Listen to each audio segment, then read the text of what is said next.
Hey YouTube, it's Dora. I'm back.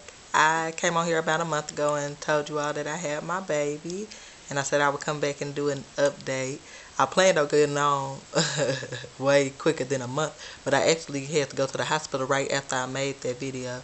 So yeah, I wasn't able to get on here until now. Um, Usual recovery for a C-section is 3 to 4 days, and 3 to 4 days had passed after I had my C-section, so they let me go home. But when when I left the hospital, I had to go back up so I could visit my son because he was in the NICU still. So I was getting dressed or trying to get dressed, and I was swelling up so bad I couldn't even put my clothes on. So I called my doctor, and he said I need to go ahead and go back to the emergency room. So I went back after I made that video, and I left 5 days later. It took them a little while to get my blood pressure under control and everything. So that's why I haven't been there. So I'll go ahead and tell the story now. Um, like I said, I went in and had my baby early because at my 30-week visit, my doctor discovered that my blood pressure just had rose up crazy. So I ended up having toxemia. Every video I had been coming on here, every trip had been normal. It's crazy. Like toxemia works like that. It moves crazy fast. 1 minute you're fine, the next your blood pressure's crazy and your baby's in danger. So yeah, that's what happened with me. I went, he took my blood pressure, and he was like, your blood pressure's really high. I need you to go on over to the hospital. We may have to deliver your baby. So I just started freaking out and crying, and Tony was like, it's going to be okay. The baby's going to be okay. And my doctor was like, I'm not trying to scare you, but, we need to monitor you, and we need to get the baby out of there if your blood pressure's too high. So we're going to give you some steroids, and we're going to do a 24-hour urine catch. And if you have protein in your urine, we're probably going to have to deliver the baby. So I went ahead and went on over to the hospital, got changed and everything. They set me up for the urine catch. I felt good while I was in the hospital, everything felt normal. So that tell you how good it is to go to your prenatal visit, because I never would have known anything was wrong. I had some swelling, but I didn't think it was anything outside of normal swelling from being pregnant. So they did the urine catch, all through the time that I was in the hospital. They came and checked me and everything. And she came back with the results the next morning, and she said I had a lot of protein in my urine, and she thought that they were probably going to have to deliver my baby within the next hour or two. So she was like, she hasn't heard word from the doctor, but in most cases that's what happens. So I started like hyperventilating. My blood pressure was skyrocketing even more, and she was like, you have to calm down, like you in here because your blood pressure is high and your baby's at danger because of that. You freaking out is not gonna help the situation. But it's hard to calm down, when just 2 weeks ago I had an ultrasound and they said my baby was 2.5 pounds and 14 inches. Like, I'm like, he's only 2.5 pounds. He's not ready to come out yet, But I just started praying. I called my mom. I called my sister.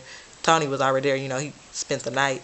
So my mom and my sister, they came up, and they were like, oh my goodness. So she came in and she was like, actually, the doctor said we can wait a little bit. We're going to do another urine catch, and we're just going to monitor you some more throughout the day. And we're also going to monitor the baby. So they put me on the monitors. By that point, I had called everybody I know. Not everybody I know, but all the prayer warriors. I was like, y'all, we need to pray, So I had peace about the situation. I called one of my friends who had toxemia, and she said the same thing happened with her, except, they freaked her out and everything, and they kept her for a week and monitored her, and her baby ended up coming late. So I was like, that'll probably happen to me, So they monitored my baby. Everything was going good, and then they came in at like probably 3 in the morning, and they're like, we need you to roll over because he's not as active as he was. His heart rate is getting kind of slow, so move from your right side to your left side. I did that, and everything was good. The nurse that came in for another check, and she was like, everything's good.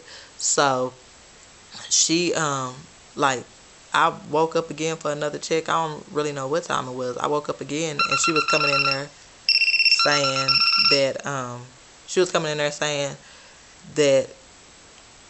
oh, I'm sorry, y'all, that just threw me off. My phone going off. Okay. I woke up the next couple hours, and she came in and she was like, your baby's heart rate is going down. We have to do the C-section now. We got to get him out of there. And I was like, what? But I didn't freak out. Like, we had all prayed, and It was just time. So I didn't have any pain or whatever. My sister was like, "Are they gonna like deliver? Are y'all gonna make her go into labor?" And the doctor said, they don't think my baby could take that, so I'd have to get a C-section.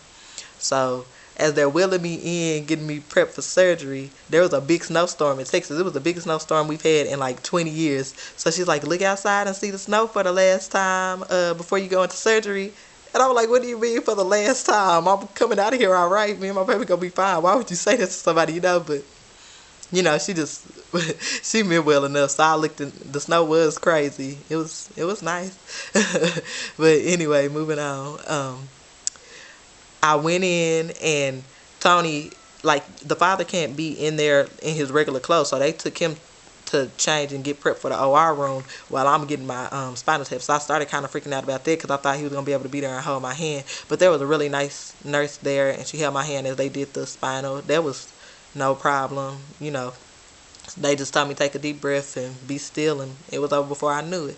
So they told me to be still, and they were going to test before they checked to see if they could cut me or whatever.